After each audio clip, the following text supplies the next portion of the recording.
साखरवाडी ग्रामपंचायतचे जी काय आता अफवा चालू आहे की ती आंदोलन आम्ही जागा मिळावी बौद्ध मंदिरासाठी भव्यदिव्य जागा मिळावी, शासनाची जागा आहे त्यासाठी आम्ही इथं ती आंदोलन केलेलं आहे. तर ग्रामपंचायत अशी अफवा पसरत आहे की यांना जागा आम्ही दिलेली आहे आणि कुठली जागा दिलेली आहे असं तुम्ही लेखी पण दिलेलं नाही. आणि ती जी जागा दिली की जी सांगितली आम्हाला ती पूर्णतः 1 गुंठा किंवा अर्धा गुंठा बसेल, 10 ते 15 लोक तिथं बसतील एवढी छोटी जागा आहे.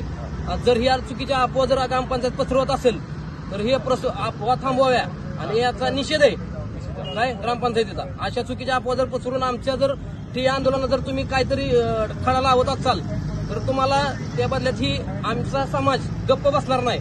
इतक्या दिवस आमचा ग्रामपंचायत असेल, तालुक्या लेवलला असेल, आमचा फक्त इलेक्शनच्यासाठीच फक्त वापर केलाय. इथून पुढे असलं कुठलीही चालणार नाही. आमचा समाज आता सगळा सुधारलेला आहे काय एवढंच बोलतो. आणि जी ग्रामपंचायतला ह्यो अफवा पसरवते ती थांबवावा, अन्यथा बेकार परिणामाला सामोरं जावं लागेल. जय भीम.